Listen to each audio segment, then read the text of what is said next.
Oi, gente! Como eu sempre digo, a partir de agora, menos emoção e mais razão. Aproveita para já deixar o seu like, se inscrever no canal e compartilhar esse vídeo com seus amigos. Galera, vocês estão ligados que em todo o mundo tempestades, inundações e incêndios florestais estão se intensificando? Segundo a Organização Meteorológica Mundial, nos últimos 50 anos foram mais de 11 mil desastres relacionados a eventos climáticos extremos, cujos danos ultrapassaram a marca de 3,6 trilhões de dólares. Na última década, mais de 410 mil pessoas morreram em decorrência desses desastres, a maioria em países de baixa renda e média renda. Agora mesmo nas Olimpíadas, o calor atípico no Japão castigou os nossos atletas. No Brasil, uma seca histórica ameaça até a nossa segurança energética nos próximos meses. Essas são as consequências diretas e indiretas das mudanças climáticas causadas pelo aquecimento global. Aquele que tem gente que acha que não existe? Vocês lembram? Bom, vocês vão concordar comigo que não dá para não fazer nada diante de um desafio tão grande.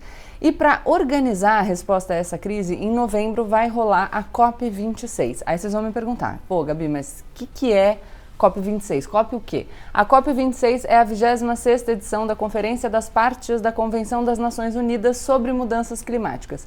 Esse ano ela vai ocorrer em Glasgow, na Escócia, no Reino Unido. É nessa reunião que a comunidade internacional vai decidir os próximos passos que todo mundo vai ter que tomar para enfrentar coletivamente um dos maiores desafios desse século, as mudanças climáticas. E como tudo isso se encaixa com a necessidade de crescimento econômico e retomada agora no pós-pandemia?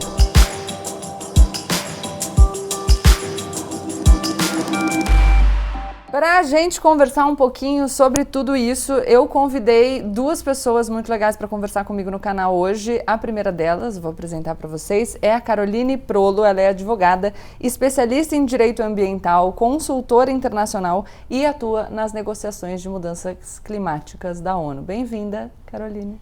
Obrigada, Gabi. Olá a todos e todas.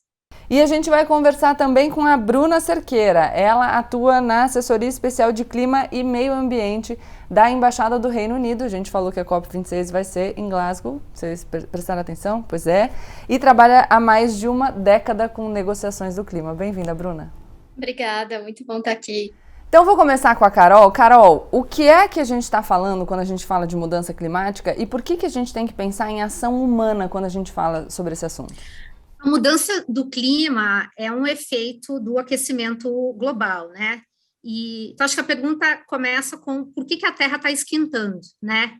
E a Terra está esquentando porque tem literalmente um cobertor de gases na atmosfera que impedem a saída dos raios solares, né? Então, os raios solares entram na Terra e eles não conseguem sair porque são represados por essa camada aí que é esse cobertor de gases, né? E esses gases são chamados gases de efeito estufa, que são os famosos CO2, também o metano e o óxido nitroso também, entre outros muitos gases, mas esses são os mais conhecidos, né? E esses são gases emitidos, inclusive, por atividades humanas, atividades como a queima de combustíveis fósseis, queima de óleo, de gás natural, de carvão, e também o desmatamento, que ao se cortar essas árvores, né, e retirar elas do estoque da terra, elimina o carbono de volta para a atmosfera.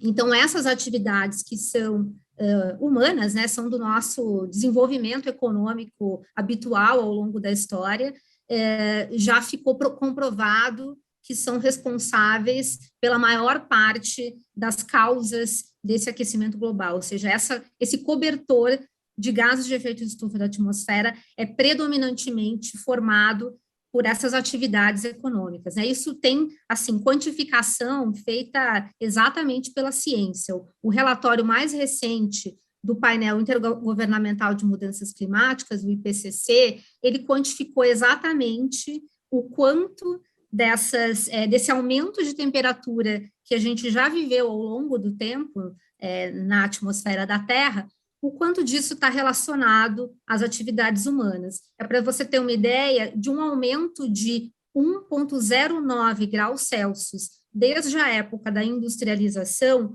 1,07 são atribuíveis a causas humanas, né? Então, está muito claro aí que é a nossa forma de se desenvolver economicamente que está afetando esse contexto de aquecimento global. E, Carol, continuando com você, o que você me diz é que essa é uma constatação decorrente de uma análise científica, então não é só um alarmismo de parte de algumas pessoas que querem, enfim, deixar todos nós muito preocupados. É ciência mostrando que a ação humana gerou esse problema, né, em grande medida, na maior medida, e a gente precisa fazer alguma coisa para resolver, tô certa? Exatamente. Esse é um painel científico vinculado à ONU, com mais de 800 pesquisadores que fazem uma revisão de todos os estudos científicos produzidos no mundo e chegam a essas conclusões de dados e cenários de aquecimento global. E então é um material que é largamente aceito pela comunidade científica e é validado pela Convenção de Mudanças Climáticas da ONU, que você mencionou, e dentro dela o Acordo de Paris também. E, Bruna, o que é a COP26?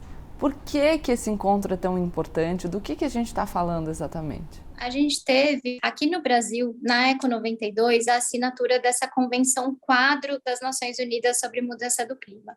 197 países assinaram esse documento que basicamente fala que a gente precisa ter um trabalho coletivo para que a temperatura global não atinja níveis que sejam perigosos para a nossa própria vida na Terra. Então, que todo mundo tem que atuar sobre isso. Dentro dessa convenção quadro, você tem acordos específicos que precisam ser feitos para dizer o que cada um tem que fazer para a gente manter esse grande acordo coletivo. As COPs são as reuniões anuais desse acordo, basicamente. Então, é quando os países vêm para a mesa falar como que eles avançaram até aqui e olhar um pouco para frente, como a gente precisa se globalmente nesse quadro. Esses acordos específicos, a gente teve 2 até aqui, né? A gente teve o protocolo de Kyoto, que foi um protocolo que ele teve a sua validade estendida até 2020, e basicamente no protocolo de Kyoto você dizia que os países que têm uma responsabilidade histórica por essas emissões, que no seu processo de desenvolvimento e industrialização contribuíram mais com esses gases de efeito estufa que a Carol mencionou, eles tinham uma responsabilidade de metas para reduzir as suas emissões, e os países em desenvolvimento naquele momento ainda não. O segundo momento dessa convenção é o Acordo de Paris. Então, o Acordo de Paris foi negociado como que vinha depois de Kyoto, foi negociado e acordado em 2015, e o Acordo de Paris basicamente fala que todo mundo tem uma responsabilidade. Então, ele estabelece que a gente não quer deixar a temperatura passar de 2 graus, e entendendo que, idealmente, isso não pode passar de 1,5 graus, que é o que a ciência diz, né, como a Carol falou nesse relatório do painel científico. E dentro desse acordo, todo mundo tem que apresentar a sua contribuição. Então, para essa meta coletiva, cada um tem que colocar na mesa a sua NDC, ou a sua contribuição nacionalmente determinada, que é basicamente o que o país vem a dizer: isso é o que eu posso contribuir dentro desse período, dentro da minha possibilidade econômica, dentro da minha lógica de desenvolvimento. Essa COP é muito importante porque esse acordo funciona numa lógica de catraca. Então, ele diz que você apresenta o seu acordo da sua própria possibilidade, mas você não pode nunca voltar atrás, diminuir a sua ambição. Sempre no próximo período você precisa aumentar a sua ambição, e isso acontece a cada 5 anos. Nessa COP, é o primeiro ano em que os países estão sendo solicitados a colocar uma nova contribuição na mesa. Então, é basicamente um teste de ambição dos países, um teste se o Acordo de Paris de fato vai funcionar. Então, essa é uma das grandes preocupações do Reino Unido, além de entregar algumas últimas partes do Acordo de Paris que ainda precisam ser negociadas para fazer ele funcionar de fato. E Bruna, você falou que é o primeiro encontro depois de 5 anos, mas o Acordo de Paris foi em 2015. Então, em tese, a gente teria que ter a COP no ano passado, mas aí veio para esse ano, é isso? Precisamente. A gente tem COPs de mudança do clima todo ano, né? Então, todo ano os países se reúnem, mas essa, de fato, é a primeira depois desses 5 anos que os países tinham que colocar as suas ambições na mesa. A COP26 era para ter acontecido no ano passado, ela foi adiada por causa da pandemia, então todo o cronograma, né, do que estava previsto de ser discutido nela foi adiado também. e a gente vai ter agora em novembro. E outra coisa que eu fiquei curiosa é que você fala sobre metas individuais num objetivo que precisa ser coletivo. Então, cada um estabelece as próprias metas na medida daquilo que pode contribuir, em virtude da sua condição econômica, enfim. Na abertura do vídeo, eu falo que os países que mais sofrem com os efeitos da mudança climática são os países de média e baixa renda. E aí, enfim, a gente pode pensar, já que a Carol explicou para a gente que a ação humana, a atividade da indústria é a principal causadora do aquecimento global, que os países mais desenvolvidos têm uma responsabilidade, às vezes, mais acentuada no problema do que os países que sofrem as consequências. Então, é nesse sentido também que, embora seja um objetivo coletivo, as metas são individuais, para que a gente, enfim, consiga garantir uma maior equidade nesse processo, em alguma medida? Exatamente, em parte. Então, um dos princípios desse grande acordo coletivo é o chamado responsabilidades comuns, porém diferenciadas, que é exatamente isso que você falou, né? Países têm responsabilidades históricas diferentes e, portanto, têm que trazer para a mesa contribuições diferentes. Mas isso também é dado pelo fato de que as metas para reduzir emissões não são as únicas metas do Acordo de Paris. O Acordo de Paris fala em reduzir emissões, mas ele fala também em se adaptar.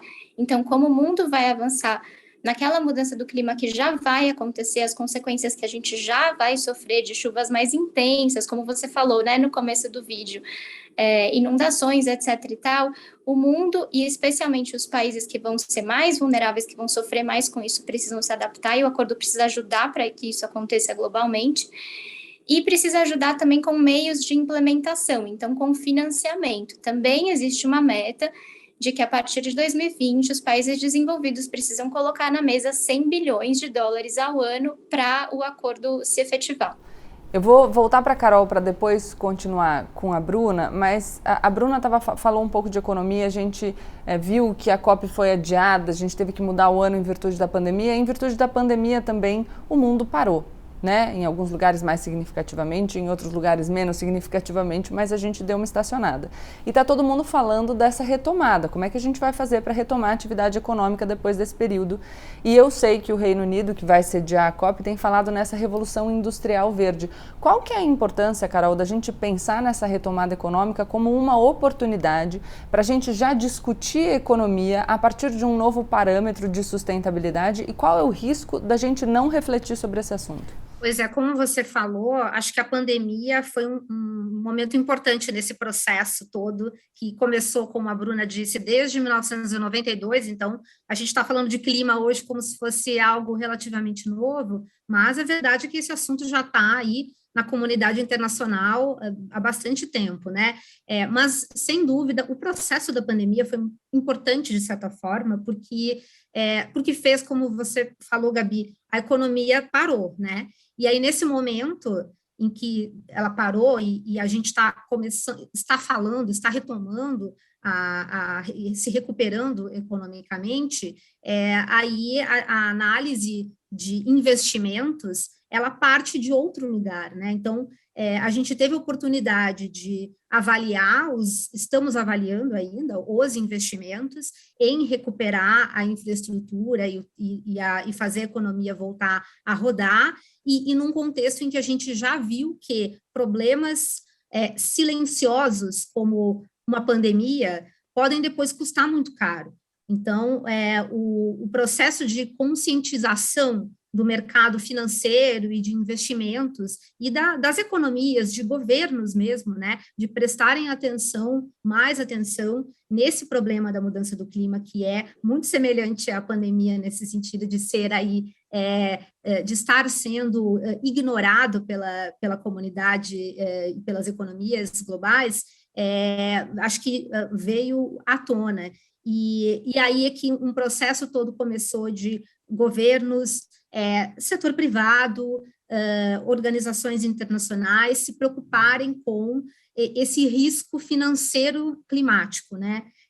Ou seja, a mudança do clima custa dinheiro, já está custando, já tem perdas envolvidas nisso, e vai se gastar muito mais se a gente não fizer nada, né? Eu não estou falando, obviamente, só de perdas humanas, mas, assim, de fato, a gente corre aí o risco de não ter mais uma economia para salvar no futuro. Então, a gente precisa fazer esse processo de descarbonização para já, né? E aí os dados da ciência também chegaram neste ano agora de 2021, o relatório novo do IPCC, para mostrar que essa ação tem que ser urgente. E para isso, então, não adianta, precisa no nível dos governos, do setor financeiro, do setor privado, precisa ter medidas para se colocar um preço no carbono. A gente tem que precificar esse custo do carbono que já está sendo sofrido, que vai ser sofrido muito mais no futuro,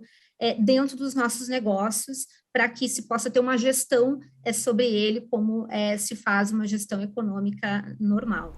Eu gosto muito da fala da Carol, acho super clara, mas eu fico pensando que talvez as pessoas que estejam nos assistindo pensem, meu Deus, pera, o que é carbono? Por que é que eu preciso diminuir a quantidade de carbono? Como assim criar um mercado? O que significa isso? Então, será, Bruna, que a gente consegue complementar e traduzir um pouco para tornar bem palatável? Porque às vezes a gente ouve esses termos no debate e eu confesso que às vezes eu demoro um tempo para entender também, né? Porque é distante da nossa realidade muitas vezes. Então, por que exatamente, como funciona essa história de criar um mercado? Por que é importante criar esse mercado? Por que a gente precisa começar a colocar um preço no carbono, como a Carol falou? Eu queria talvez voltar no ponto de riscos e oportunidades para exemplificar como que o Reino Unido está lidando com isso, porque eu acho que é uma maneira bacana da gente deixar isso bem prático. O Reino Unido é um centro financeiro super vibrante, né? E aí o olhar da perspectiva financeira é que a mudança do clima, né, como a Carol falou, ela traz os riscos físicos do que vai acontecer de qualquer maneira e se a gente não atuar, mas tem os riscos dessa transição também para o próprio mercado financeiro. Então, quer dizer, à medida que a gente vê que os consumidores estão mudando de padrão de consumo, principalmente as novas gerações, os negócios da maneira como eles funcionam hoje vão perder valor amanhã, de acordo com essa perspectiva de que os consumidores não estão mais interessados em consumir da mesma maneira. Então, se preparar para essa transição é super importante da perspectiva de não perder dinheiro também. E esse processo tem oportunidades, né? Então, tem oportunidades de olhar para o mercado do futuro e se antecipar. O que o Reino Unido está fazendo em termos de olhar para a recuperação econômica da pandemia dentro dessa perspectiva é investindo, né? Então, como você falou, fez esse plano de recuperação econômica, de revolução industrial verde, com 10 pontos em setores em que o Reino Unido tem vantagens competitivas nessa nova economia. E aí está investindo 12 bi de libras, né, de recurso do governo, e quer triplicar isso em investimentos do setor privado nesses exatos setores, que é o que a gente poderia olhar, eu acho que aqui no contexto brasileiro também. Então, precificar o carbono, eu acho que tem a ver com isso, né, entender o que essa peça vai jogar na economia e incluir isso nos planejamentos dos negócios. Isso permite que os negócios se preparem muito melhor para esse mercado futuro, para esse olhar né, desse ativo especificamente. Mas eu vou deixar a Carol, que é a especialista em carbono, falar um pouco mais, explicar essa parte mais teórica. Você sabe que eu te ouvi falar, Bruna, e antes de passar a palavra para a Carol, eu fiquei pensando que é um pouco o que a gente vivenciou na pandemia, quando a gente falava da capacidade para, enfim, as pessoas ou os estados se adaptarem, né, numa perspectiva coletiva ou individual. Mas a gente foi vendo a pandemia se aproximar, a gente tinha questões que já estavam aí na ordem do dia, por exemplo, a digitalização, então a transição do ambiente físico para o digital, e muitas vezes a gente resiste às discussões, porque aquilo perturba um pouco a ordem do mundo como a gente está habituado, como a gente conhece, tira um pouco a nossa sensação de conforto, a gente rejeita os assuntos. Eu sinto, e aqui de um lugar de não especialista, porque afinal vocês são as especialistas aqui na conversa, mas que funciona um pouco do mesmo jeito quando a gente fala de sustentabilidade, quando a gente fala de aquecimento global, quando a gente fala de mercado de carbono. São assuntos que já estão aí há algum tempo. E como a gente acha que é difícil, talvez a gente não tenha sido instruído sobre isso tão cedo, a gente vai deixando a discussão para depois. Só que o deixar a discussão para depois, e juntando aqui com a fala da Bruna, pode significar uma perda não só sob a perspectiva de que a gente precisa resolver, porque a gente precisa evitar desastres, enfim, mas porque a gente pode usar isso como uma oportunidade de negócio. Se todo mundo se organiza, ou se a maioria do mundo, ou se quem está com uma visão de futuro se organiza para que a gente trabalhe de uma maneira mais sustentável nessa revolução industrial verde, aproveitando inclusive a pandemia como oportunidade para uma retomada já sob uma perspectiva diferente, quem resistir a esse assunto e ficar para trás vai perder sob a perspectiva da eficiência também. Mas eu queria ouvir mais a Carol sobre esse mercado para entender como que funciona. É um mercado internacional, os estados só que têm um papel, a iniciativa privada pode trabalhar isso de alguma maneira, como funciona? Perfeito. Se eu puder só antes de responder, voltar para reforçar esse seu ponto que eu achei super interessante, de fato, acho que tem duas formas de se enxergar isso, né, dos riscos e das oportunidades, né, de um lado, assim, a gente sabe que se não é um grande problema, né, e você ter um empurrãozinho do olhar sobre os riscos, né, de os investidores e os donos do dinheiro do mundo ficarem com medo de perder o seu dinheiro por causa da crise climática, né, fica mais difícil de você conseguir fazer as mudanças acontecerem. E uma evidência disso é que, da pandemia, para mim, um evento mais importante que aconteceu da pandemia foi o fato de que o preço do petróleo, pela primeira vez na história, ficou negativo, né? Então, de certa forma, o que mobilizou o interesse também do mercado na descarbonização foi ter uma perda muito grande e depois fazer a conta ali, perceber que vai ter muito dinheiro aí para recuperar, né, esse tempo perdido aí da infraestrutura que ficou parada durante a pandemia e de perceber que não adianta resistir, a gente precisa mesmo começar já a fazer os investimentos para descarbonização. E, por outro lado, tem o que você falou das oportunidades, isso se aplica muito para o Brasil, né, porque o que é a nova economia? A economia descarbonizada, que é a economia que a gente precisa, na qual a gente precisa entrar para poder evitar aquele aquecimento global, o aquecimento de temperatura perigoso, e que acho que também o que a Bruna mencionou, que é o de 1,5 graus Celsius. Se a gente chegar neste aumento de temperatura, a gente vai estar numa situação muito ruim. Então, para se manter abaixo desse nível, a gente precisa de uma economia descarbonizada. E essa economia descarbonizada é uma economia verde, é economia que é feita na base de energias renováveis, que é feita com o uso de soluções baseadas na natureza, aproveitando o que tem de melhor da biodiversidade, que é feita, inclusive, uma economia congregada com a comunidade e as comunidades tradicionais. Carol, posso te interromper? Porque quando você fala de biodiversidade, eu fico pensando quanto que o Brasil tinha que se preocupar com essa questão, porque a gente tem um ativo super valioso e a gente deixa de explorar. Absolutamente.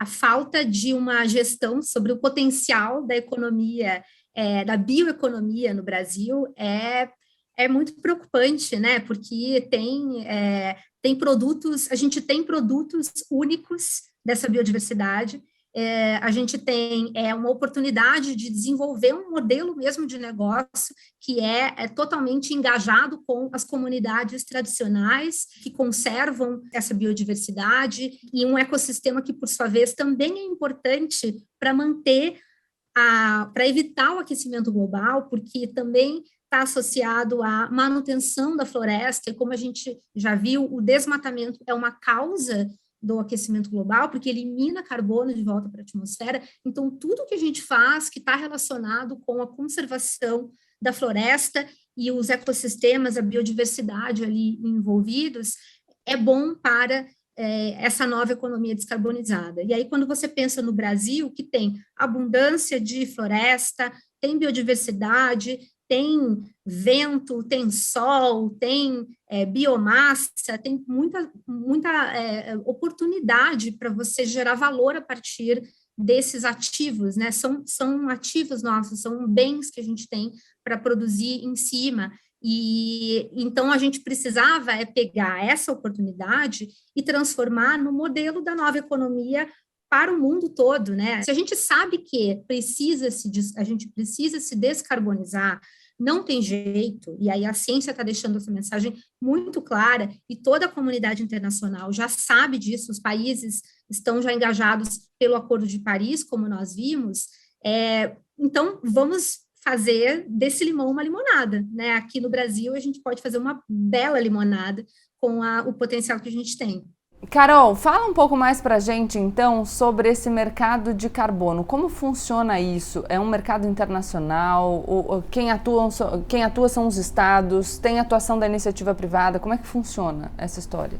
O mercado de carbono é um instrumento econômico para se precificar o carbono e se gerenciar o que eu vou chamar aqui do nosso orçamento global de carbono, né? Então, a gente tem uma quantidade de gases de efeito estufa que podem ser emitidos para a atmosfera para evitar chegar naquele aumento de temperatura global perigoso. Para gerenciar esse orçamento global, a gente tem claro, os países aí, cada um deles com as suas metas, né, apresentadas no Acordo de Paris, como a Bruna disse, e eles podem fazer uso de diversos instrumentos para gerenciar esse orçamento, né, para definir como eles vão emitir os seus gases de efeito estufa, como eles vão controlar e evitar uma emissão de gás de efeito estufa maior no futuro. Então, como controlar um orçamento mesmo, né? Os países vão ter que limitar essas emissões. E aí o mercado de carbono é uma forma muito eficiente de fazer isso, uma forma super testada, acho que a Bruna também pode falar depois da experiência do Reino Unido. Esse mercado, que também a gente chama de sistema de comércio de emissões, é feito da seguinte forma: o país, estou falando aqui de uma iniciativa, então, de um país, mas poderia ser um estado, né? A gente tem, por exemplo, o estado da Califórnia, é um exemplo de um estado que tem um mercado de carbono implementado.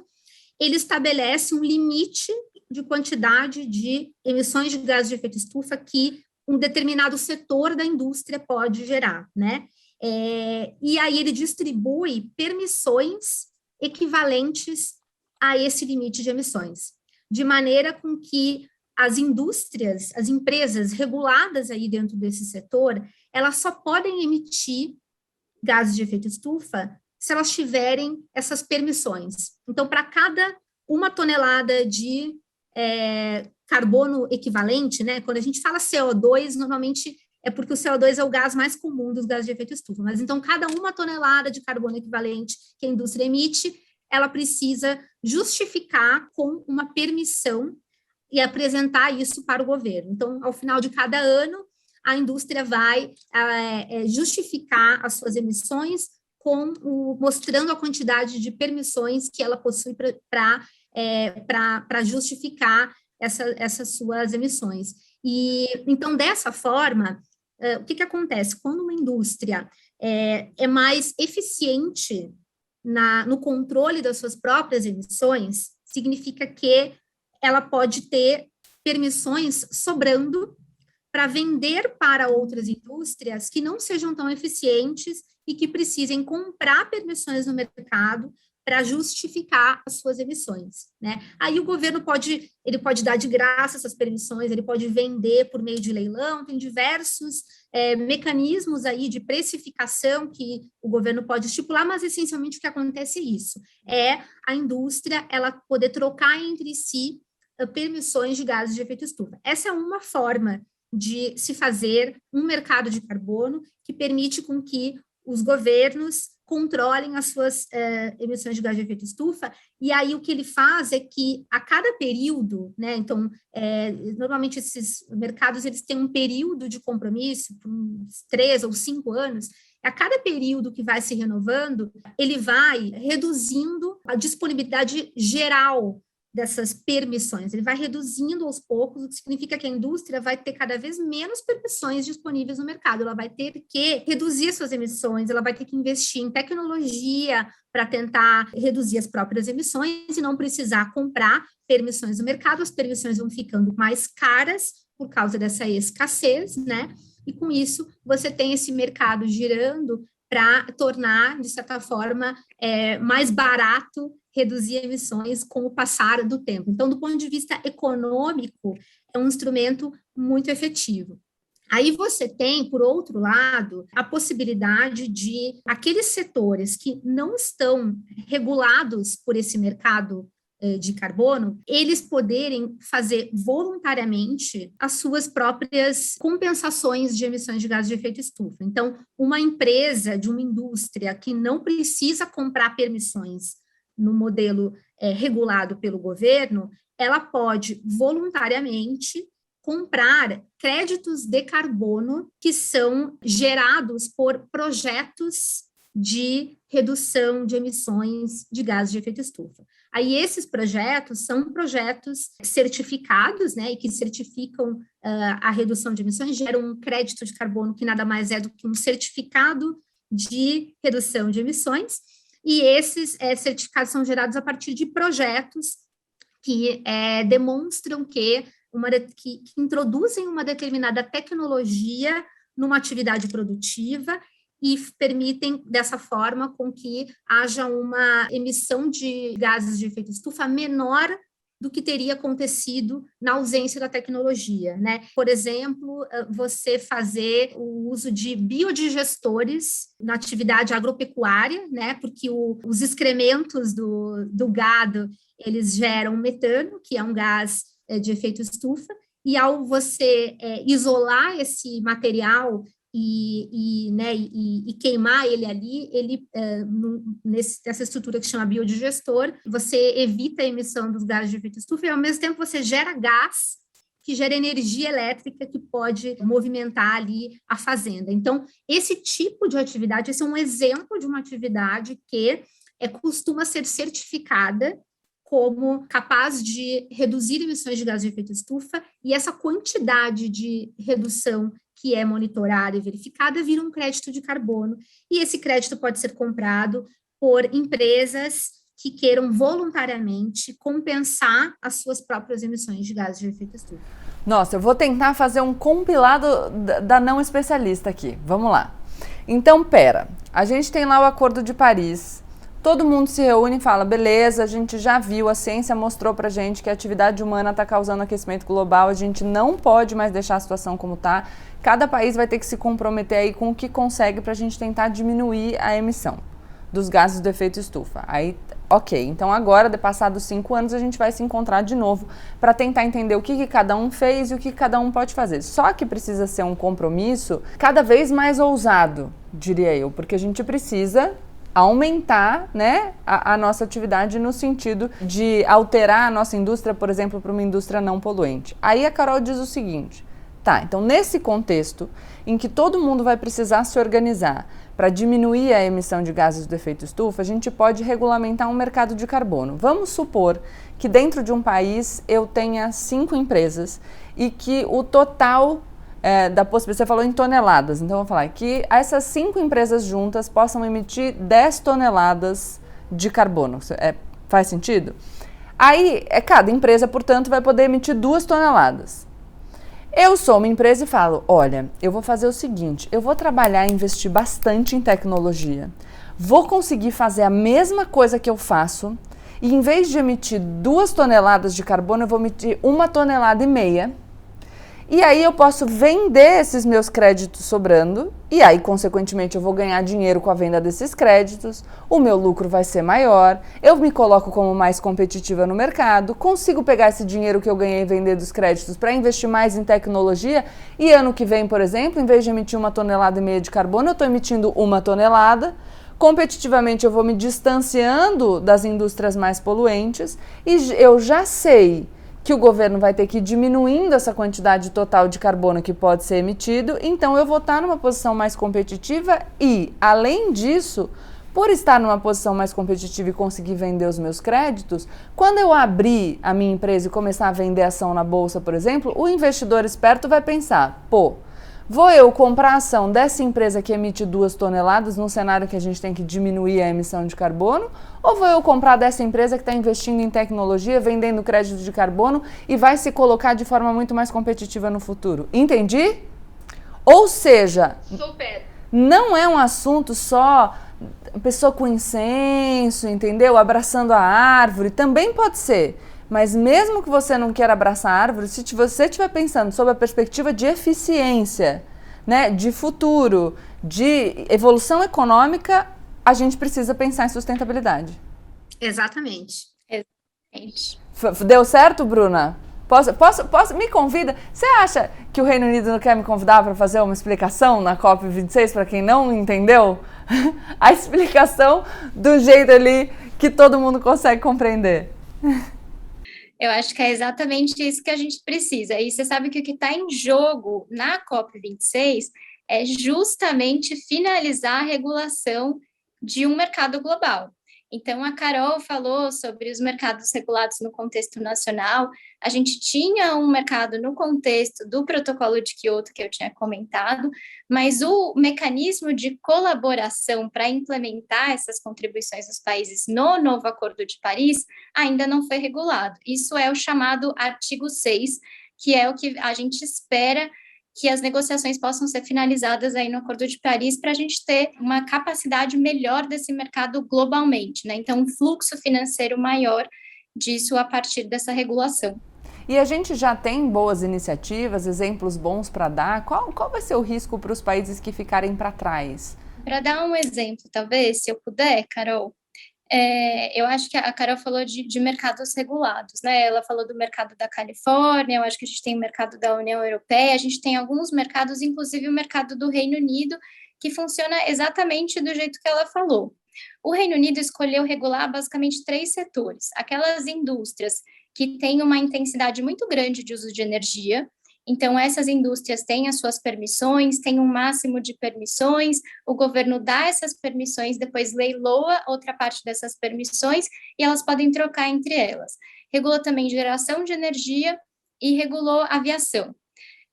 Então, essas indústrias que estão reguladas dentro do mercado, elas também comercializam internacionalmente. Então, uma das coisas que está acontecendo, que é uma tendência desses mercados que já se regularam, é introduzir lógicas de ajuste no comércio que elas fazem com países que ainda não estão regulados, por uma questão de competitividade dessas indústrias, né? Se ela está competindo com uma indústria que está exportando para lá, que não está submetida às mesmas regras, isso precisa ser ajustado. Isso vai acontecer cada vez mais.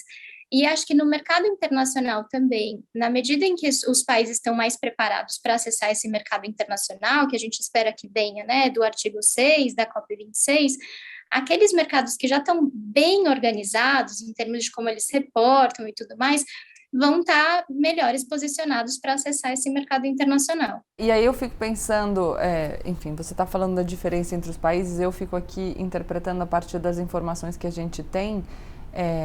Quem tiver seguindo uma regra mais rígida em relação à sustentabilidade, não vai querer entrar numa negociação em desvantagem em relação a países que não seguem essas regras.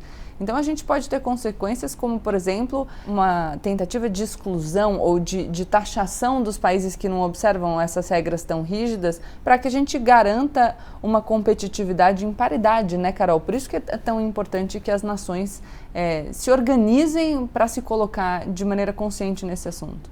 Com certeza, a gente já está vendo isso acontecer no âmbito da União Europeia, que está também querendo fazer uma taxação de produtos importados que tenham uma política, né, de intensidade de carbono, de uma política de governos que não estejam alinhados com o Acordo de Paris, né? Então, essa é uma forma de criar uma barreira comercial que é possível que venha até ser replicada aí por outros governos também, né? E a gente tem um receio semelhante a esse no contexto desse mercado do Acordo de Paris que a Bruna mencionou, né? Então, a gente falou de mercados nacionais, né? Então, cada país pode fazer um mercado interno para gerenciar o seu orçamento de carbono, mas o Acordo de Paris, e esse é um dos grandes temas de negociação da COP esse ano, ele tem a previsão também de se montar o seu próprio mercado, de se fazer um espaço para um mercado global de carbono que conectaria esses mercados internos dos países, né, para os países que têm mercados internos, ou de qualquer forma ele permitiria a cooperação de países, que países possam fazer acordos entre si para trocar créditos de carbono, para gerar créditos de carbono a partir de projetos, por exemplo, como eu mencionei, que seriam comprados por um outro país para que esse país possa cumprir aquela sua meta, a NDC, né, a Contribuição Nacionalmente Determinada. Então, esse é um mecanismo que é muito interessante, porque gera também, na linha das oportunidades, né, gera aí uma demanda de compra de créditos de carbono para atividades como essa que a gente mencionou, né, atividades de se fazer reflorestamento, por exemplo, né, então atividades que possam capturar o carbono da atmosfera, atividades relacionadas a energias renováveis que substituam energias sujas, por exemplo. Então, tem aí um potencial enorme de um país como o Brasil gerar créditos de carbono, seja pelo seu mercado aí, né, de projetos mesmo, de se fazer esses projetos de crédito de carbono, seja por ter um mercado regulado pelo governo que possa se conectar com esses outros mercados, tudo dentro de um ambiente internacional que vai, no final do dia, ter o objetivo de se cumprir com essas NDCs, essas metas dentro do Acordo de Paris, né? Então, essa é uma fonte de negócios muito boa para o Brasil, né? É uma oportunidade de negócio para o Brasil como o país, assim, que a gente se estruture para participar desse mercado, mas antes disso, esse mercado precisa ser regulamentado, e a COP no final do ano vai tá buscando fazer isso.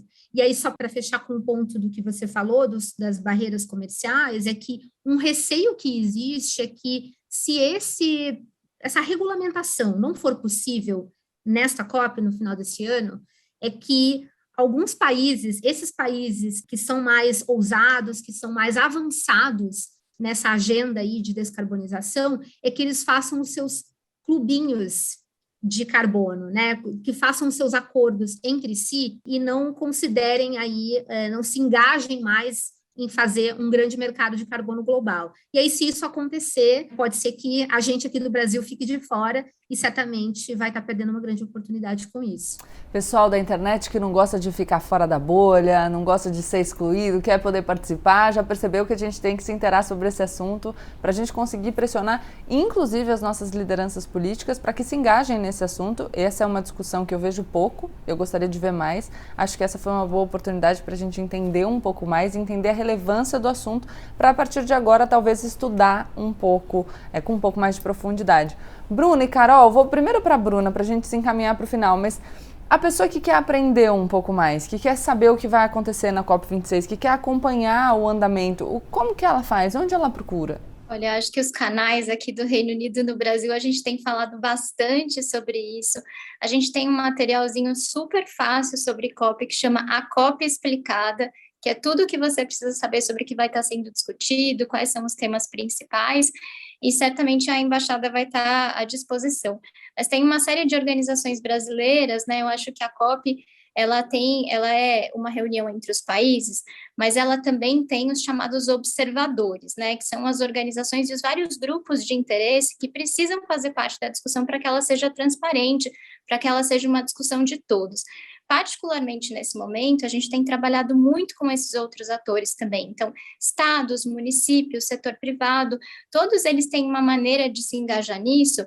A gente tem trabalhado muito com o time dos campeões, que são pessoas nomeadas pelas presidências para alavancar essa agenda do mundo real. Então, no caso do Reino Unido, é o Nigel Topping, que está trabalhando com um campeão que tinha sido apontado pelo Chile, que é o Gonzalo Muñoz, para trazer mais e mais desses atores para o que a gente chama da corrida ao zero.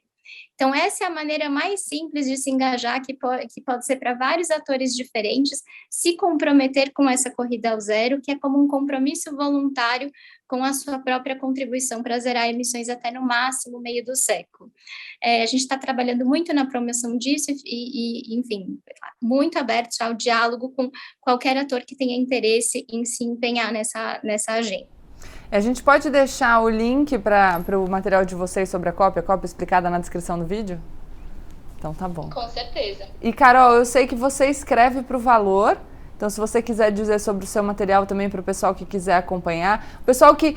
se vocês como eu assistiram esse vídeo e pensaram, meu Deus, a Carol fala umas coisas que eu ainda acho difíceis, porque eu nunca tinha ouvido falar, eu também me senti assim em alguns momentos, mas vocês viram que quando eu dei o meu exemplo aqui, ela aceitou super numa boa e explicou. Então, para quem quiser saber mais sobre o que você faz, onde a gente te acha? Eu tenho essa coluna mesmo no Valor Invest, que é bem focada em mudanças climáticas e mercados de carbono, e lá eu tento escrever da forma mais simples e sem linguagem jurídica, né? Como advogada, eu sei que é difícil de entender esse jargão, mas então acho que lá estou me esforçando para fazer uma linguagem bem simples. É a coluna da Caroline Prolo no Valor Invest. Então é isso, gente. Obrigada. Eu adorei a nossa discussão, aprendi muito. Espero que o pessoal não recorte o trecho do vídeo no qual eu estou fazendo uma adaptação leiga da explicação da Carol para depois tirar um sarro de mim na internet. Mas foi uma boa tentativa. E para vocês que estão nos assistindo, espero que vocês tenham se conscientizado da importância dessas discussões. Quando a gente começou a nossa conversa, a Bruna fala sobre o comportamento do consumidor. A gente pode alterar o nosso comportamento como consumidor, a gente pode alterar o nosso comportamento como eleitor, e não tem problema se a gente não sabia nada sobre esse assunto até hoje. O problema vai ser se, percebendo a relevância desse assunto, a gente continuar sem saber nada dele amanhã, depois de amanhã e depois de amanhã. Porque aí a gente vai deixar de cobrar as pessoas que nos representam. E se o Brasil ficar para trás em relação a essas oportunidades de negócio no futuro, a gente fica também. Porque a gente está junto aqui nesse barco. Por isso que é importante a gente prestar atenção nos assuntos que são relevantes para todos nós, tá bom? Beijo para vocês. Até mais. Tchau, gente.